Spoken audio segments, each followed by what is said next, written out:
এবার শুনি কি কই জটে হাওয়া দেবো কিসে হাওয়া দিস? এই টায়ারে। চাকায় হাওয়া দিবি?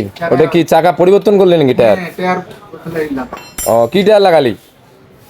গাবি গাজি টায়ার লাগালি কেন? গাজি টায়ার তো কম দামি। দে হাওয়া দে দে দে হাওয়া দে। গাজি টায়ার তো কম দামি টায়ার, ওটা লাগালি কেন? টায়ার হলো ভালো গাড়িওয়ালার টাকা নাই? না। তো গাড়িওয়ালাকে বললি না যে গাজি টায়ার তো বেশি ভালো না, আপনি ইন্ডিয়ান টায়ার ইনস্টল করেন? কইস নাই? কইছি তারপর কি কইলো? টাকা কম। টাকা কম? ও, হাওয়া কত দিবি? 50। 50? 50 তো বেশি হয়ে যায়, 40 দে পিছনের চাকা। হ্যাঁ 50 টাকা। ও, তা আজকে 50 দিয়ে দে, 2 দিন বার হাওয়া কমে দিস 10, বুঝছিস? 50 দিলে তো হাওয়া বেশি হয়ে যাবে, গাড়ি তো টায়ার নষ্ট হয়ে যাবে তখন। তোর হাওয়া দিবে হলো 40। ওটা কি গাড়ি, 80 গাড়ি টায়ার না 100 গাড়ি? 100 কি 100? 80 80 কি 80?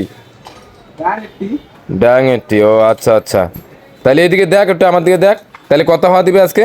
40। 40? হ্যাঁ আচ্ছা ঠিক আছে, দে।